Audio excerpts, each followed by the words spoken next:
இப்போ நம்ம ரைஸ் குக்கரில் வந்து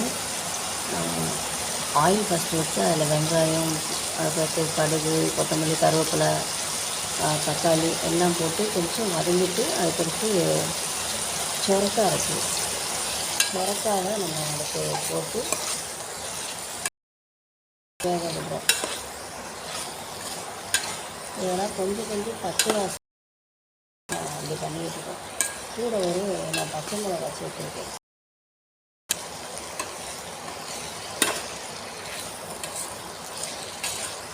கொஞ்சம் மஞ்சள் லைட்டாக, கொஞ்சம் சீரகம், கொஞ்சம் பெருங்காயம். ஏன்னா இதில் பருப்பு போட போகிறேன், அதனால் கொஞ்சம் பெருங்காயம் போட்டுருக்கேன். நெக்ஸ்ட்டு இதில் வந்து நான் சால்ட்டு போட்டுறேன்.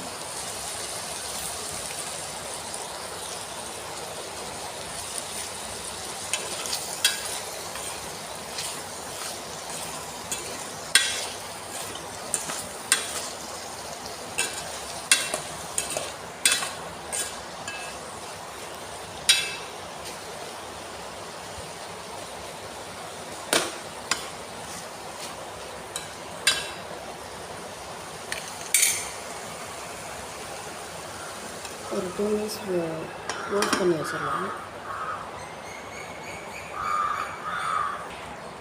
இப்போ ஓப்பன் பண்ணி பார்க்கலாம்.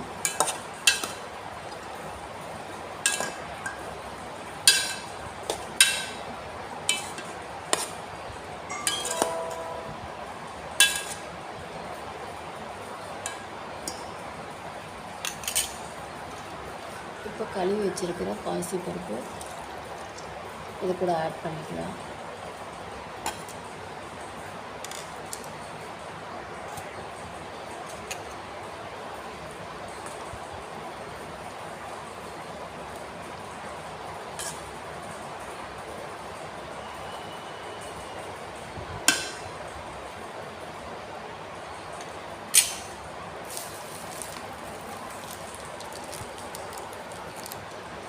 கொஞ்சம் சாம்பார் பொடி விட்டுக்கிறேன். ஏற்கனவே காரத்துக்கு பச்சை மிளகா விட்டுருக்கேன்.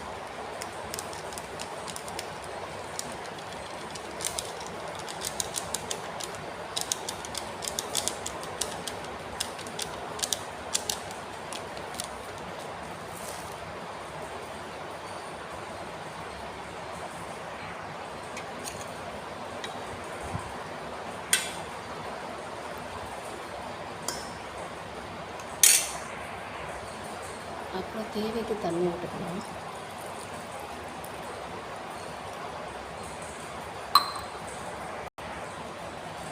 இது அப்பப்போ பார்க்கணும், இல்லைன்னா ஆஃப் ஆயிடும்.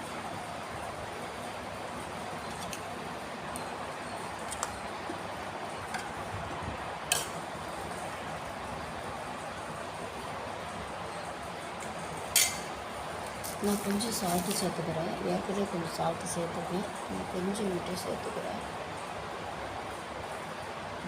இப்போ நம்ம எல்லாத்தையும் போட்டு க்ளோஸ் பண்ணிடலாம். எல்லாம் வேகட்டும், பருப்பு எல்லாம். இது நல்லா கொதிக்க ஆரம்பிச்சிருச்சு.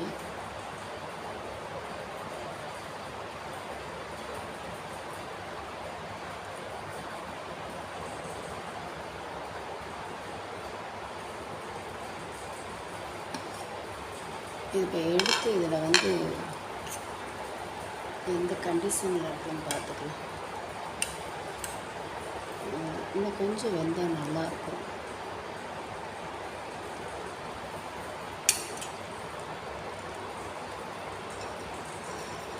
இன்னும் கொஞ்ச நேரத்தில் வந்துடும். அவ்வளோதான், நமக்கு ரெடி ஆயிரும்.